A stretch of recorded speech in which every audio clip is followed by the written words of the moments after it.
छीन के लेंगे, हम छीन के लेंगे। हम यहाँ कोई भीख मांगने नहीं आए। तुम देने वाले, तुम्हारी औकात क्या है? ये तो हमारी ये सुने मेरी बात, सुने मुझे, सुने। मैं बड़ा कूल आदमी हूँ यार, सिर्फ जिस्म बड़ा नहीं है, मेरा दिल भी बड़ा। मैंने ये मेरी माओ बहनों को स्कूलों में जाकर नहीं धमकाते हैं यार। वर्गलाने की पॉलिसी तो कब के फेल हो गई है इनकी। ये स्कूलों में जाकर उनको डराते हैं, ये करो, स्केल 17 में आने। मैं 2017 का अपॉइंटी हूं, पागल लगता हूं आपको, किधर आया हूं। ये मुख्तलिफ किस्म की बातें आप नहीं चली। क्या कहा इन्होंने, इनके जिम्मेदार ने, ये जितने दिन धरने में रहे, ये हमसे नहीं हो सकता, अदालती फैसला है ना। मैं इनसे ये कहूंगा कि कोई ये कुर्सी है, तुम्हारा जनाजा नहीं है, नहीं कर सकते हो, दूसरो।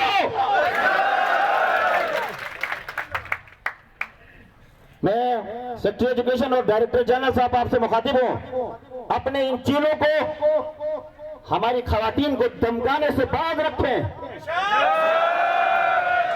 वरना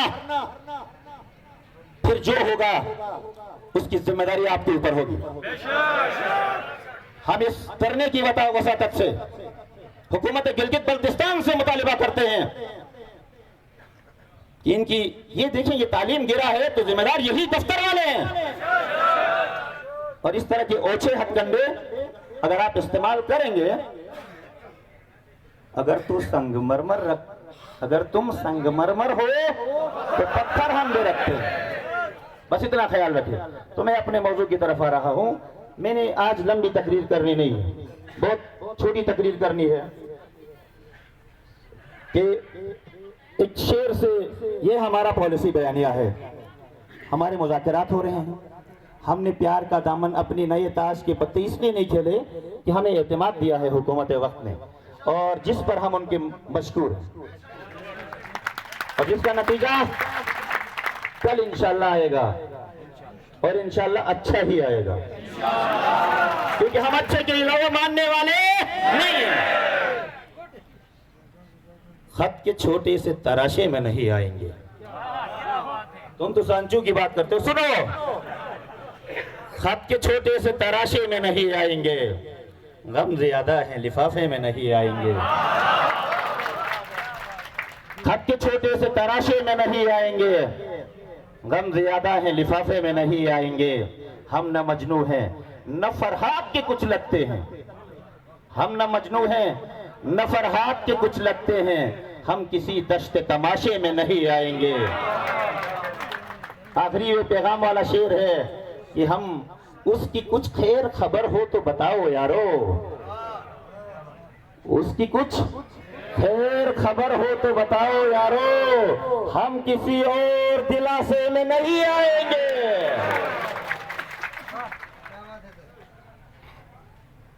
दूसरी बात के ऊपर मैं जाऊं, मैं खराज तहसीन पेश करता हूं उस उस्ताद को जिसने ईद के फौरन बाद बड़ी कामयाबी हासिल की हमने ईद के इन 3 दिनों में, और खुदा की कसम बड़ा इम्तिहान था हमारा। शुक्र है उस रब्बे जुल जलाल का जिसने हमें सरफराज फरमाया। आपका इत्तिहाद,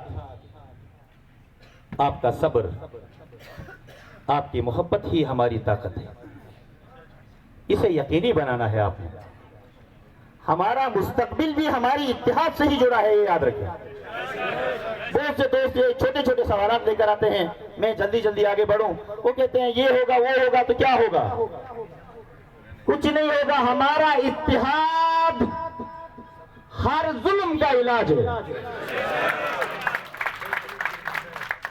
और मैं आपसे गुजारिश करूंगा कि इस इत्तिहाद को यकीनी बनाने में आपने अपना भरपूर किरदार अदा करना है।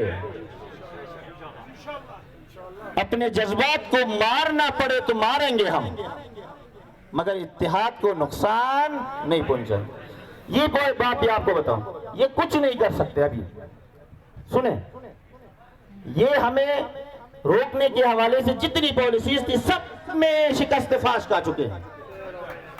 अब एक ही हथियार का इस्तेमाल होगा, वो है हमारे अंदर की किसी कमजोरी से शायद ये फायदा उठाएं। इसलिए मैंने बहुत पहले कहा था कि मेरा आज़म इतना बुलंद है, पराये शोलों का डर नहीं, मुझे खौफ आतिश गुल से है, कहीं ये चमन को जला नहीं। ये इसी गुलशन के अंदर आग लगाने की कोशिश करेंगे, इसको आपने इंश्योर करना है। तो मैं एक थोड़ा सा पैगाम जो अब भी रह गए हैं ना अपने उन साथियों को, आखिरी पैगाम जो हमारी मोहतरम बाबियों को अपनी हसरतों यानी 1 पॉइंट एजेंडे के कामयाबी के फायदे बताते हुए घर पर हैं जालिम अभी तक।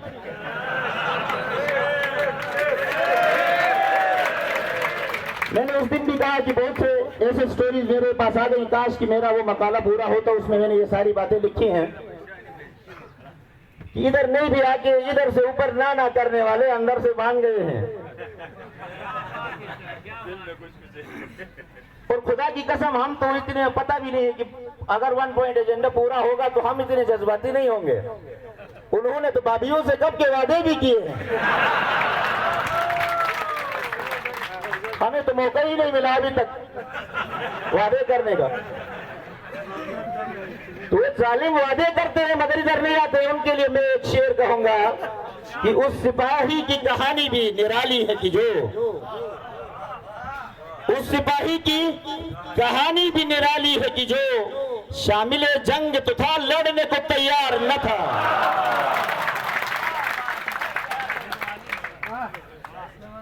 और दूसरी बात, हमारे साथ बड़ी